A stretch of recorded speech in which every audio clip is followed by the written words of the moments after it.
breaking news!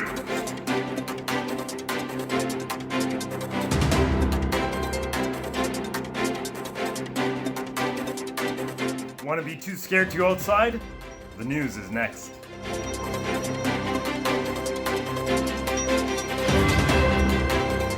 Join me today on News with an Attitude. I'm Joe Knows-All, award-winning journalist.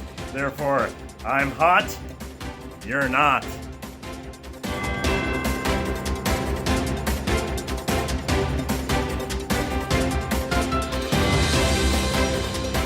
This is News with an Attitude. I'm Joe Knows-All with news and views from your local communities and planet Earth. Panic strikes northern Canada as the same snowflake falls in two different places.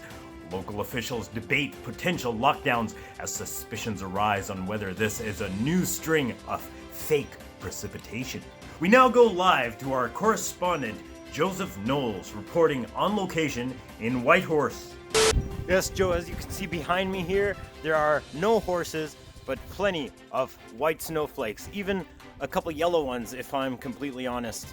Oh, wait, this is the news.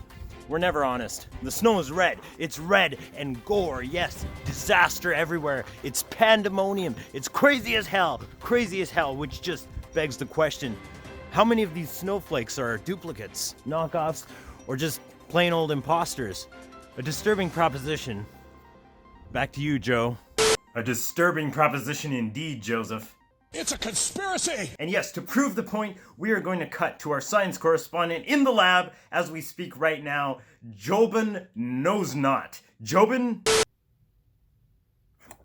Oh, yes, Joe. As you can see, I am here with my trusted microscope, and I have detected what I suspect to be a duplicate snowflake. Tests are still being run, but results are ready to be expected within the next couple weeks. And once we get them in, we are sure that this will be cause for pandemonium, as we have detected what we think to be duplicate snowflakes.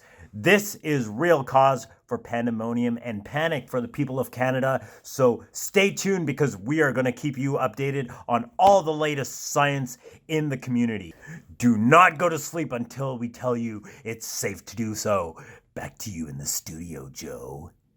Wow, but that doesn't stop the fact that there are likely several more imposters right now, right under your very nose at this very moment.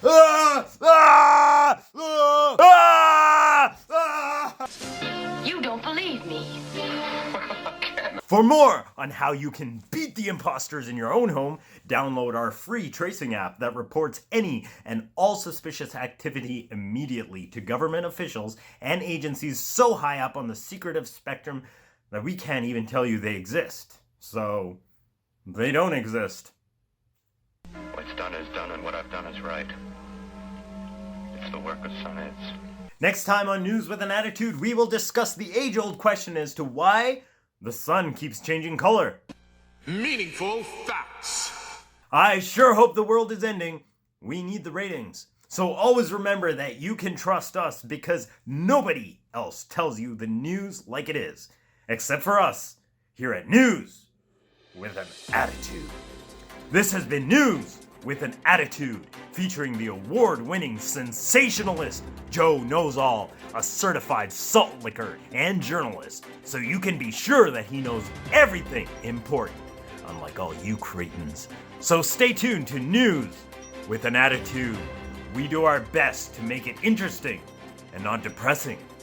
And remember, if you want to feel safe when you go outside, remember to cover that muzzle. Ain't nobody got time to see your face. Besides, you gotta blend in with all the other pansies out there that have no guts to stand up to the man and realize that this whole thing is a sham. And don't forget, don't touch your muzzle. Be sure to use our chopsticks to handle them. This is not a nationality issue. This is just a matter of sterility.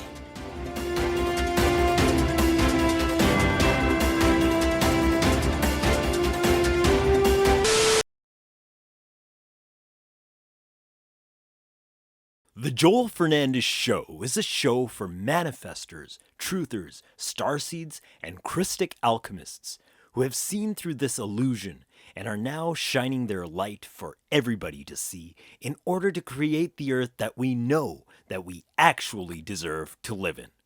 Dope! I gotta go! I'm working on the show!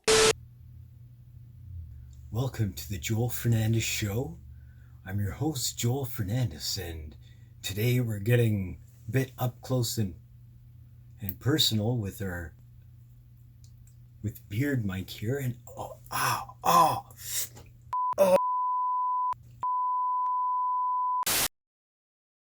Let's not do that. But anyway, welcome everybody. Today we've got quite a random lineup of cards, but now I know on this show I start off every episode talking about a bunch of these cards, Illuminati cards, and that just opens the whole door up to conspiracy theorists. Now looking a lot less like theories and a lot more like actual plotting. And the word conspiracy literally just means the coming together, con with spire, breath. When two people agree on something, that's basically what it means, that its fundamental meaning. But it's come to mean people plotting in secret, especially to the detriment of society at large. But the truth will always be known. The truth always comes out, even if nobody believes it for some time. It is the truth, and it always exists. So while truth as itself exists and cannot be denied, what we have here are actual theorists. And the card points to this as well, because not everybody telling you things behind the scenes is actually being sincere. Some of them are just speculating, and as the card says, this powerless and much mocked group is prized by the Illuminati because their wild ravings often contain useful ideas. So of course, not everybody that's telling you stuff that's going on behind the scenes is one of these people. Some of them are real, and some of them have done their research. It's up to you to check out who is and who just might be selling a fancy idea. While you control this group, you may have one extra plot card in your hand at all times. So here we have, with all the plotting and scheming that the theorists are doing, a little trick that they held up their sleeve. Just having another trick up your sleeve because you're really stealing other people's ideas anyway, right? Nice idea. It's mine now. Wouldn't it be nice to work in a patent office or something? And what is it you want to patent, Herr Smith? I call it Smith's theory of relativity. Hey, look at this. What?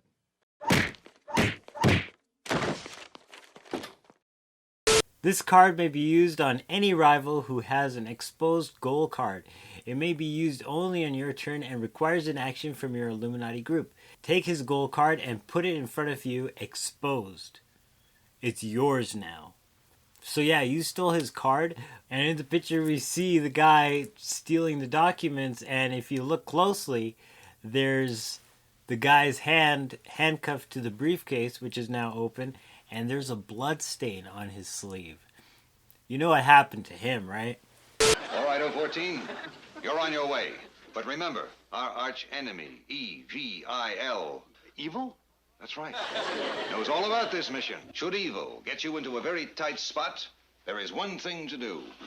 You merely press this button, the case blows up, and you blow up too.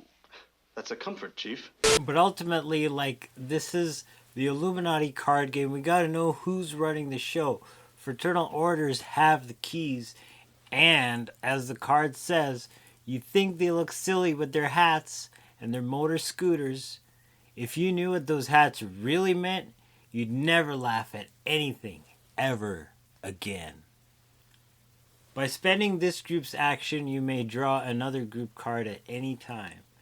And of course, those hats are a reference to his hat in the picture, which is the fez, which is originally the Phrygian cap. And we'll cover that in a bit here. But we have him holding a strange statue, a golden statue of a penguin-like character with bat wings. You know what that is? But yeah, of course, the horns are in reference to the Lord of the Lodge, but the actual Phrygian cap, you could see it on coat of arms, especially like South and Central America. It's everywhere, and you wonder, like, how did it get there from Western Turkey? It's on the coat of arms of like El Salvador, Nicaragua. Like, this thing is everywhere. but it comes from ancient Phrygia, which is actually, Midas was one of the kings of Phrygia. So that is a very interesting thing, that the Phrygian cap represents these kings and actually the 13 bloodlines that run the world today. It's a very interesting symbol that is basically at the top of the lodge when you see the 32nd degree with the Shriners. Maybe I've said too much right now, but like I said, these secrets aren't being revealed by any person. Nothing goes on behind closed doors that Source doesn't know, and Source reveals to his agents. And they're going down. They're going down because humanity is waking up as a whole. We're stepping into this new era where evil can't hide the way it's been. Hey, this stuff has been going on for generations. For generations behind closed doors, and now they don't have any doors to hide behind. That's what's happened. The veil has been pulled back on a dimension higher than the physical realm, and it's just unfolding as the physical realm, not allowing them any space to hide in. Whew. Crazy times, but amazing times to be alive. We're doing it. We're creating this new world. It's happening. And the more they go on, the more they keep exposing themselves for who they really are. I mean, let's not talk politics, but we could talk some really serious stuff. Stuff like Bohemian Grove kind of stuff that goes on. Here we have some more enhanced video as the boatman, again with his face painted up like a skull, pulls his boat across the small lake towards the high priest with the red of his cloak visible, with his hand outstretched as if he is pulling the damned soul towards him as they throw off their cares, their conscience for what they have to do in the world. One of the things that is extremely obvious by looking at the program handed out to Bohemian Club members, the image of a human body burning on the altar. Again, this is what they were handing out to those that were witnessing these macabre activities. But again, from Babylon on into ancient England, the word bone fire, meaning human sacrifices being thrown into fiery pits, turned into today's bonfire. After the sacrifice, members of the cult would sweep up the ashes of the victim and use them in future rituals.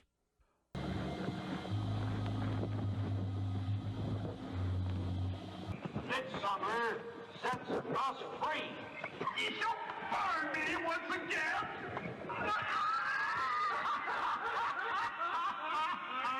Now but me explain, which hither ye have brought from regions where I reign. Ye fools and priests, I spit upon your fire.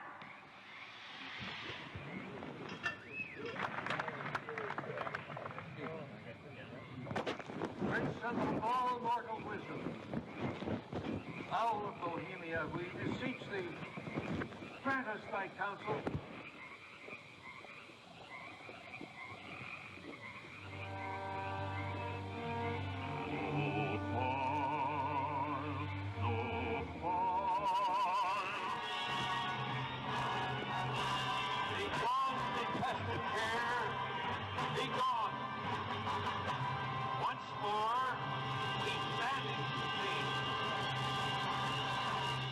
Begone, dull care.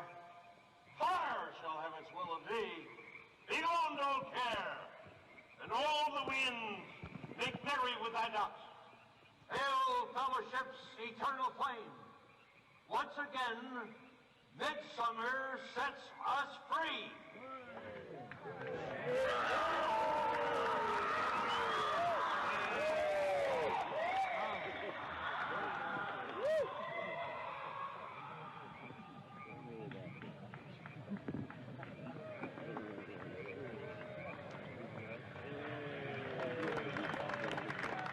Upon further research of the ritual you just witnessed, it becomes clear. It is a mixture of the Babylonian Canaanite cult of Moloch fused with ancient Druidic rites, where you have the female side of Satan, which they first call out to in the she, and then towards the horn god with the he, mixed with Masonic rites from Scotland. at the annual conventions. I mean, some of these groups are absolutely sick. Look at what happened on Epstein Island. Look at what happens with all of these celebrities. Like, look at the list of the people that have been there. My goodness. Tragically, the organization's yearly meeting was in the path of the destruction, and we see the girls in the picture are wearing the same hats as in the previous photo, so you know what kind of convention is going on, what kind of evil entities are really running the show. Play this card immediately after a place has been destroyed or devastated. It is an instant attack to destroy any organization in play. The power of the attack is 12 if the affected place was completely destroyed, or 9 if it was merely devastated. Groups capable of magic or weird science can interfere either for or against the attack. Other groups cannot aid either side. I have a feeling that they do this on purpose just to get everybody out of town, and they can do whatever they want. And it's not just in town. What goes on out of town, let's just say, like I said, Bohemian Grove style stuff. We don't need to get graphic because we're not focusing on that aspect. We're focusing on the new world, just creating and doing what we can. That's what we want to add fuel to. Because even if we're opposed to it and fighting this stuff, we're still adding fuel to the fire if we're focused on it. Just let it go and focus on what you can do to create a new world. That's what's up. That's what the new world's all about. That's what awareness is stepping into. That's why we're waking up. That's why we're seeing all these things out in the open, so we can't hide them anymore. Well, look, this is a tough question to answer, but I'll tell you that for me, I'm going to see this as a great opportunity, brilliantly disguised as an impossible situation. That I'm not going to meet this challenge from the same level of consciousness. We have to go to a greater level of awareness, a greater level of consciousness, and create and invent and figure out new ways to connect and figure out new ways to influence the Earth's field and create new ways to change outcomes in reality. And it's not about one person doing it. It's a new consciousness that must emerge that isn't going to live in fear. Because what we fear, we give power to, we give our attention to. That we don't live as victims to our circumstances, that we create different circumstances. That if you face this present challenge as an opportunity for a greater consciousness to emerge, a collective consciousness that sees behind the illusion of separation, that could connect in a field of information and create one mind, create one heart, and emerge like those birds that all fly in one pattern and fish in one school. You get the appearance that it's a bigger organism because there's no leader in that flock. There's no leader in that school. Everybody's leading. Everybody is demonstrating it. And that's, we have to step up beyond it. And information is causing us to see that maybe governments aren't going to take care of us. Maybe churches are not going to take care of us, or synagogues, or maybe, medicine is not going to take care of us. And maybe all of those things that we've relied on to change our inner state is not going to really, we're not going to really take care of us. At a certain point, we got to take care of us, right? Dang. And preach it, Dr. Joe, preach it. No, we got to face this. There's no other alternative. Yeah. There isn't another alternative except waiting instead of creating. So maybe it's a time in history that you and I negotiated to be here in some other space and time, and that we're here for an awakening. Let's see what happens if we play that out. And you can't be afraid, and you can't be angry, and you can't be hostile, and you can't be resentful.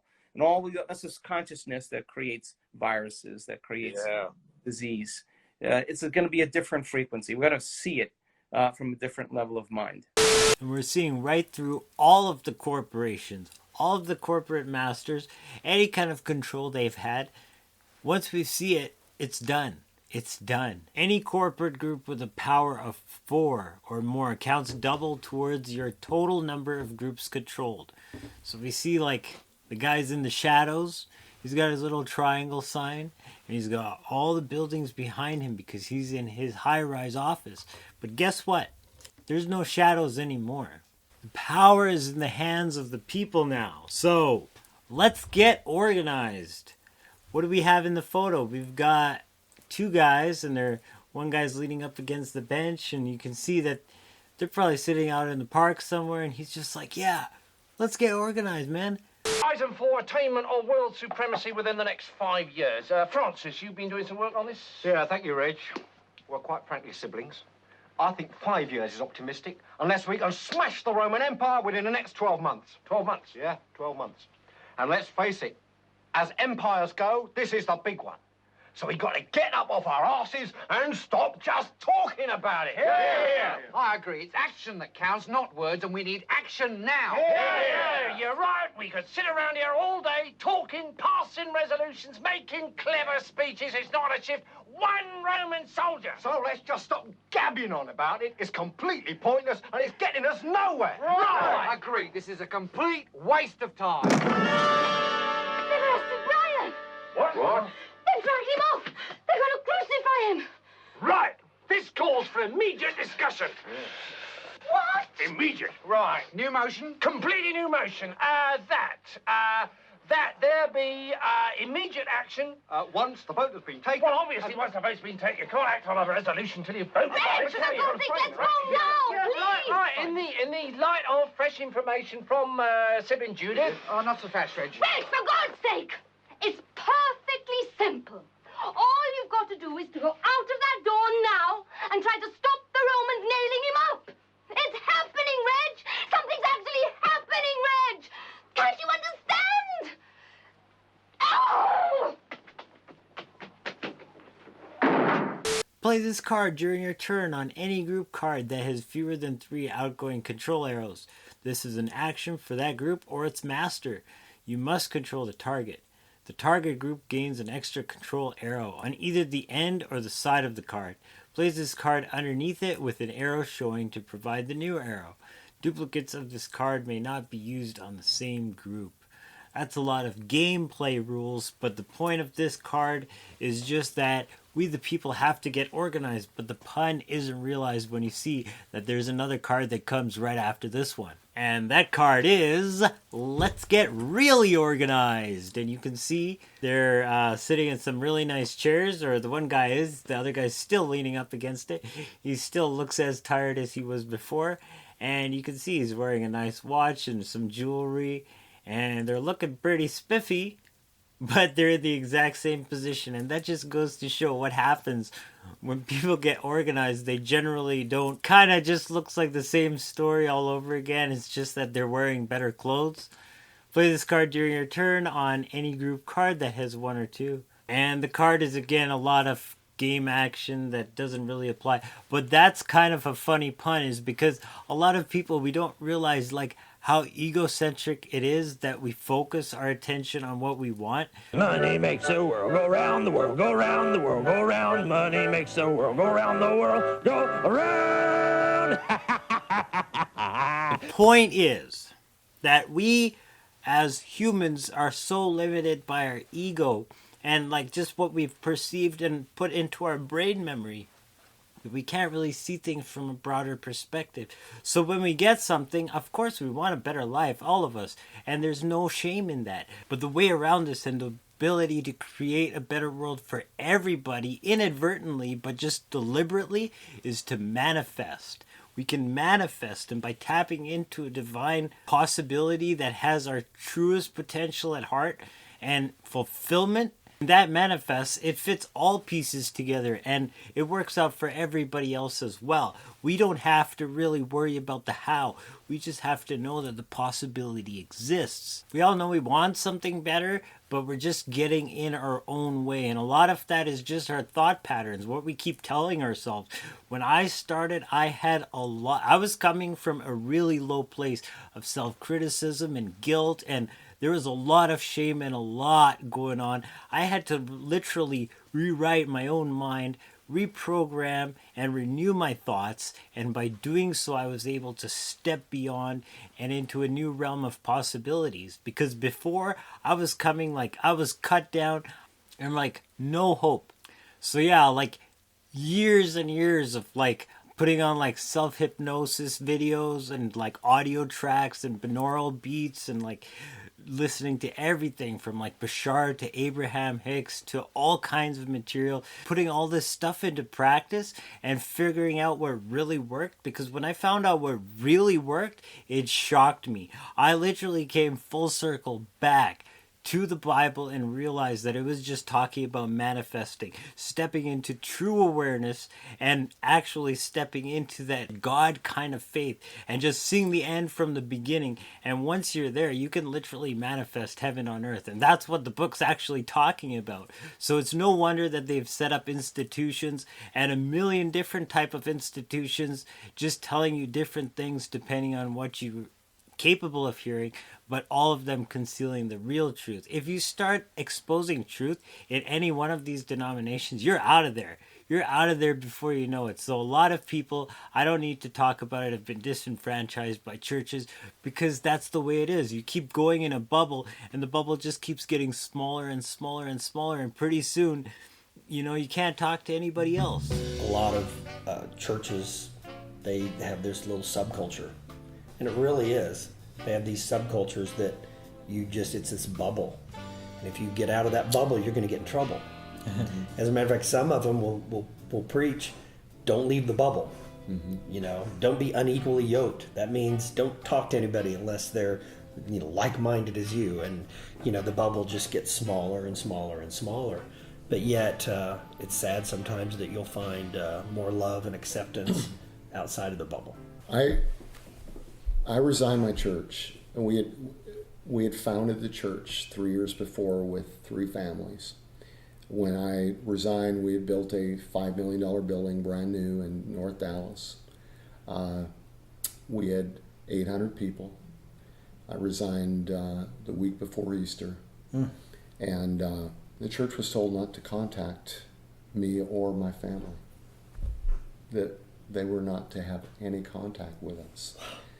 And then they turned it over to a large megachurch in Dallas. The pastor of that church or any of his staff, not one, even called me, called my wife, called my kids, called my family, and said, "Hey, how are you doing? Are you okay? You know, how's your wife doing? How are your kids doing?" So when you go through that, you're just like, okay. You know, but the very nature of existence, the very nature of I amness is all inclusive. Everybody's alive, right? Everybody has the breath of God in them. So that itself should say, like, nobody has a right to it. Everyone, no matter your religion, is constantly manifesting day by day. Everything that you're living is a product of the thoughts and therefore the words and the actions that you're taking. Those are building blocks, and that creates your own experience of life. So when you realize that something's not serving you, do some inner work, change it, just flip it around. And if you want, really get into this manifesting business, because you can really have some real fun. I manifested a really fun car because before that I was driving economy cars, actually cars that were just getting me from point A to point B. You know, that was good enough. But I decided that I wanted better. And it wasn't until I decided I wanted better that I allowed myself to see the possibilities that I could get something better. Because otherwise I would just be looking at the same old ads for the same old sedans. I was driving a 2001 Honda Accord. I mean, it was a great car. It was efficient. It was economical. It got me from point A to point B for a really long time. But then, you know, I started trying to expand my vision. And all of a sudden, boom!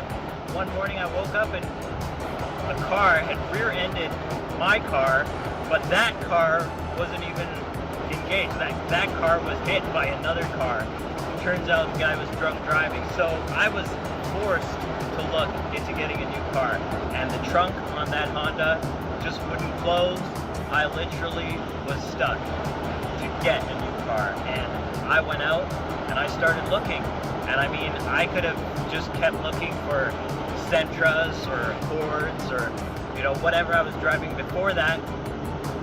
All those cars served me really well, but I had journaled. I had tried to expand my vision, and I started to give my subconscious the possibility that more was possible. And once I realized that, I didn't even have to force anything to happen. I was just looking through the ads, boom, I saw an ad for an RX-8. I'm like, you know what, let me give it a go. It's something out of my league at the moment, but hey, I'm willing to just have a shot at it. The guy I met, amazing guy. This was an amazing car. It was well maintained. Everything was perfect. Everything lined up. The price was just right. And I looked at him and I said, you know what? I'm going to think about it. He's like, don't take too long because it won't last. And I'm like, you know what? You know what? You're right. And my thoughts lined up perfectly with how the manifestation would have unfolded in a smooth and effortless way. Effortless. So I literally just went in to see the car. Everything lined up. He said, you know what? It's ready to go. Do you want it? Yes, I want it. Okay, I had the cash. Boom. Paid the cash. It was done. It was a done deal. Within 24 hours of looking at the ad, I was driving the car home. That's how manifestation works. You don't have to do anything in the middle. You just put your seed in the ground and know that it is coming.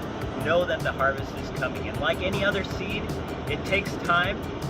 The plant doesn't just shoot up right away. You don't go back to the soil digging it up saying, did I do it right? Right? Because that's going to ruin your seed.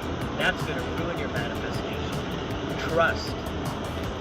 That's what faith is all about. I'm not talking about no religious faith. I'm talking about trusting that the universe has a system, that this is a mechanism that we can use to our advantage. This is pure physics, folks. We just have to know the system, and we've got this. Look at me. Look at me. We got this. We got this, all right? So, you want to manifest anything. And like I said, it might not happen right away. Things might not line up right away, but as long as you know that you've planted that seed, as long as you know that you have done your job and the subconscious is aware of the potential that you're giving it, it will come. It will come. And the sooner you let it go, the sooner you are able to let go and trust, the smoother it will unfold. But the point of the matter is, we can really have some real fun and manifest a world that we know we're deserving of. We can really step into our true potential, but we got to stop playing the victim. And I really like it because Carlton Pearson said it really good on this show. I'm going to let him summarize because he's much more eloquent than I am. How can I affect, if not change, what happens in my life? Can I create, recreate, or co-create my reality? I'm convinced that you can do all of that. And that inadvertently we do. We are not only created, we're creative, and we are literally creating as we sit here. But does that work hand in hand with acceptance? Well, some things you just gotta accept. Well, you have to accept the reality, but that doesn't mean you can't change it. It's right. You know, like Wayne Dyer says, when you change the way you look at things, the things you look at change. We are basically in that tolerant, acceptant model. So that's why things don't change the way they could, because it's like, well, you know, these things happen, and they do, and they are unavoidable. But I've struggled many, many years, I think most human beings do, with this whole victim consciousness, that I'm a victim of destiny, a victim of circumstances, a victim of creation. Oh. So I have nothing to do with this. I didn't ask for my parents. I didn't ask to be alive. I didn't ask to be black or white or red or yellow. I didn't ask to be rich or poor. I just came here a victim of whatever was around me. So I'm helpless. And if I need drugs or alcohol to help me deal with my victimization, I'm trying to reverse that in my ministry, through the ministry, revert that mentality. What if, Chris, we actually did pre-incarnately choose to come to this plane, or planet, or planet, or planet? Yeah. What if, I love that scripture where Jeremiah says, before I formed you, God, he presumes God to have said to him, before I formed you in the womb, I knew you. Very in the term knew. Could I have actually chosen my nationality, my ethnicity, my parents? I came to this planet to experience my divinity, to express my divinity, to expose my divinity. Maybe I'm not a victim of circumstances, so I'll stop protesting and contesting, resisting and resenting, and start saying, wait a minute, I signed up for this. Wow. I'm not a victim. That's a whole new level of ownership. Yes. That's and awesome. Control. Yeah. Well, it's interesting. Mike and I were. Oh, go ahead. But if we accept ownership and control, now we're responsible for what we do, and I can't blame it on somebody else or something else. Exactly the point. And we don't want to do that. In God we live and move. Kinetic comes with the word move. And possess, own, our being. I never thought of it like that. We literally, but we have abdicated and given possession or power to a marriage or to a business or to a dogma or a doctrine or religion. We've given our power away, and then we complain about being victimized by the power we gave away. Right. If you possess your soul, psyche in Greek, psyche in English, psychology. If you possess or own your own ability to think and create through the power of thought, then only you are responsible. And once we lose the victim consciousness, we gain the victor's consciousness. And you're not arrogant, you're just more confident. You're not so timid about things or intimidated by things. The fear factor diminishes. And the faith factor, faith in self. Yeah, we really got to step into our true potential and own our situation, and that's the best way in which we can change it. And coming from a church that was really strict, like when you leave those kind of places, like you're the outcast, let me tell you. And I was raised in that, and I had the own revelation that a lot of people in the church, they don't really have a true relationship with God. So if you're looking for a relationship with God, you're not going to find it in the church. God is in you, and that's where the relationship with God lies. But if you find benefit in hanging out with people at a church, that's all well and good. But like I said, that is not what the relationship with God is all about. That can only be done on a one-to-one basis, and that's what it's all about. That's what awareness wants.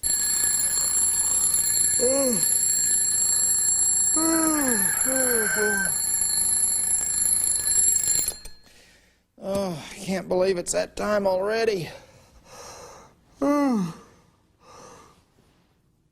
Glory, glory, glory.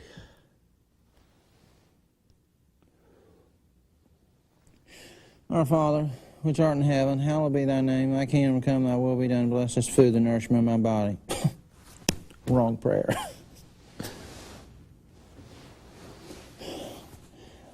Lord, I just pray for the world and our church picnic this Sunday afternoon.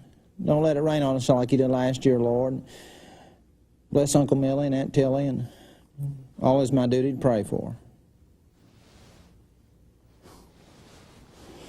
Oh, yeah, Lord.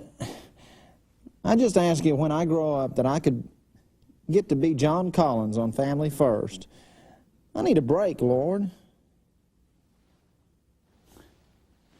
5 minutes. John.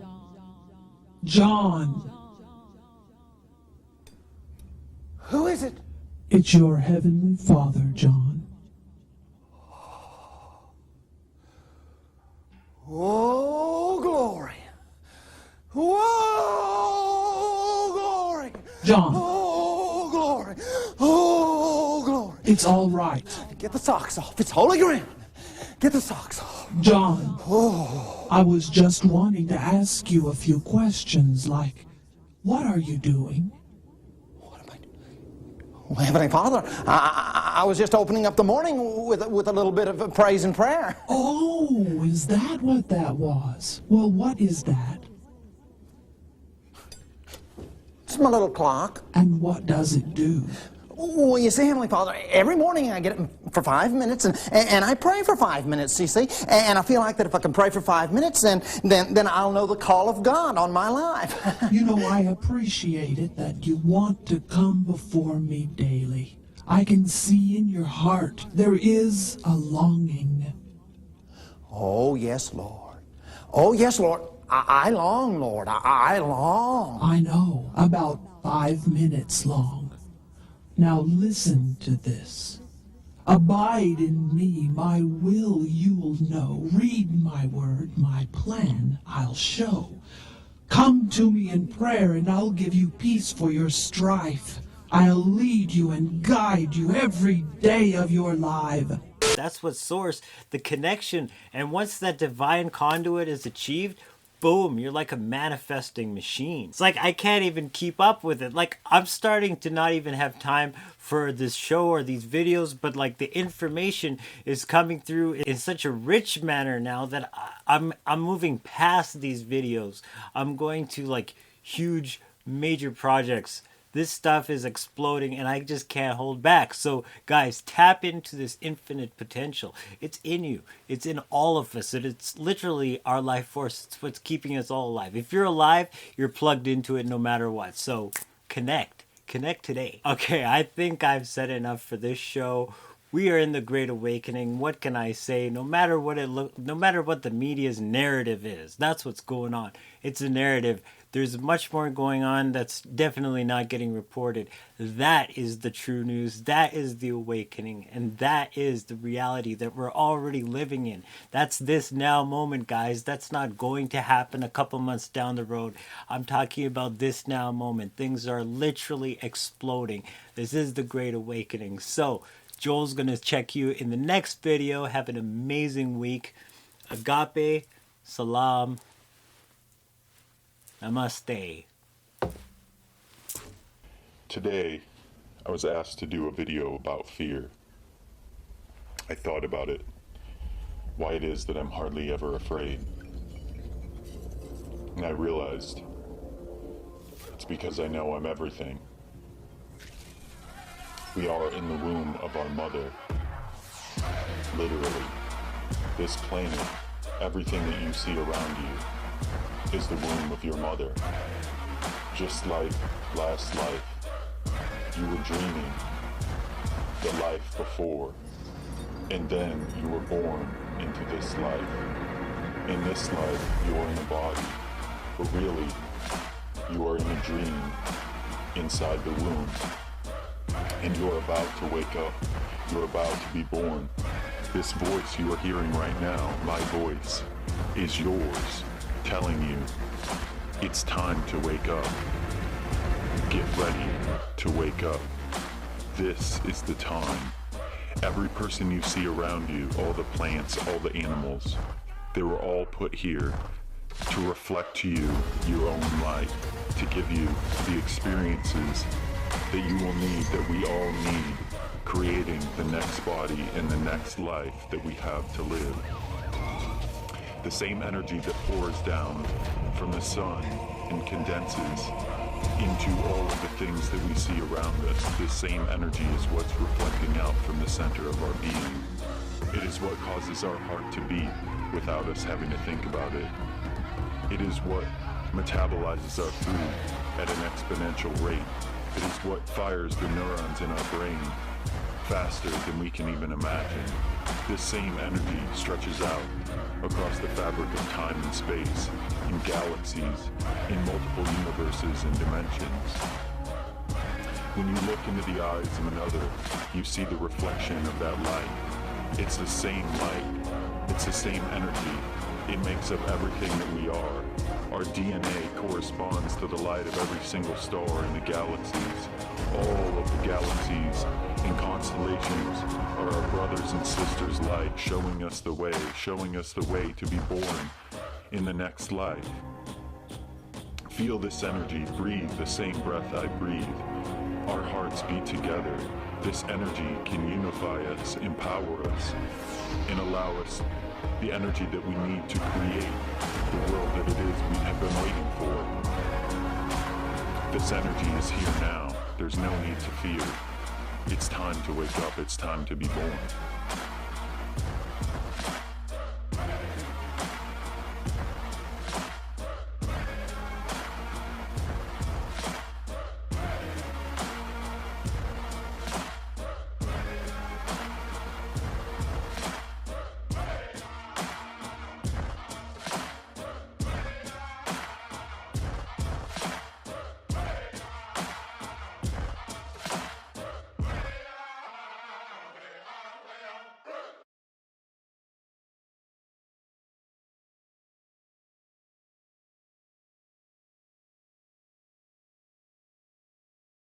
Whew.